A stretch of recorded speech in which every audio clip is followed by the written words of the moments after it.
short of the marker. A gain of 9, not enough, and it's 4th down. We can make this one pretty simple. Locked up all of his progressions downfield, forced to get it to his running back. But how about the way they ran to the football and knocked him down to force a 4th down? This is fielded at the 7. It'll be a net of only 30 here. 40-yard punt, 10 on the return. And it will be Washington football now with a 1st and 10.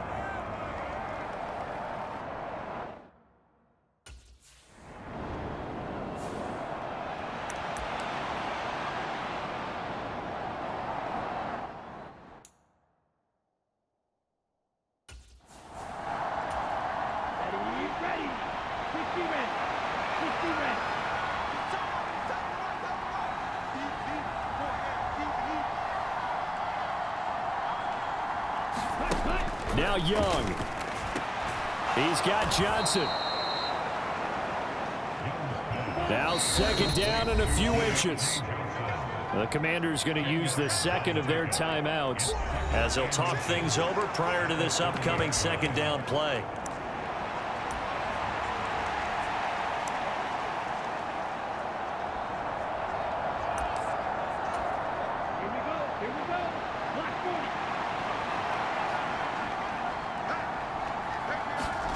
Young on the move to his left.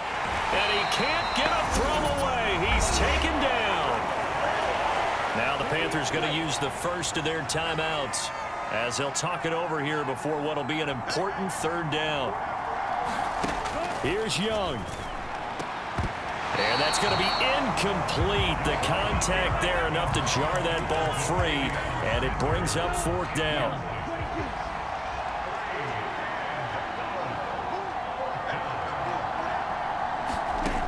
Young to throw.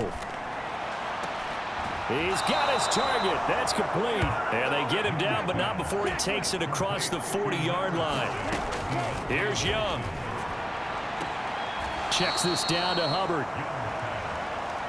All defenses worry that whenever anyone catches the ball and has a head of steam come out of the backfield, it can turn into a big play with missed tackles or he runs through people. But they were right there waiting, and they stopped him for a minimal gain. And he can't get a throw off. He's taken down. What a huge play at this point in the game. This crowd turning up the decibel level. It's 3rd and long. And Young's throw there incomplete.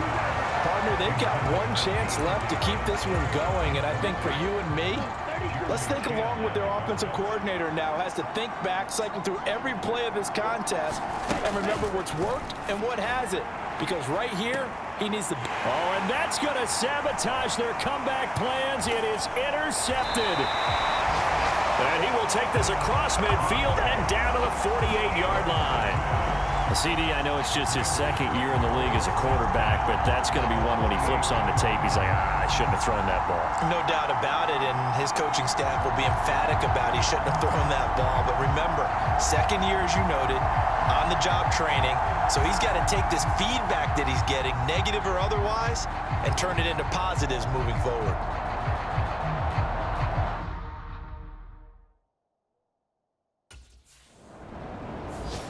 So a victory here for the Commanders. And it was a bit of a strange game. They were held scoreless through the entire 2nd half, but their 1st half output, that's enough to carry them to victory.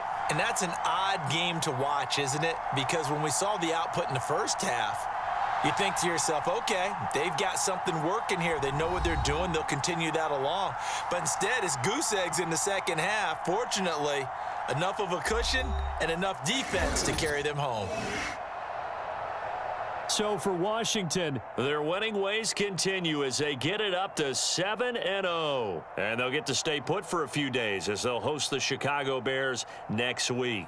Meanwhile, for Carolina, they dipped to 2-5 now with the loss. And they'll look to get back on track next week as they travel to Denver to take on the Broncos. So that's a wrap. For Charles Davis, I'm Brandon Gaudin. And this has been a presentation of the NFL on EA Sports. For more, check us out at easports.com. The Commanders pick up the victory as we say so long from our nation's capital.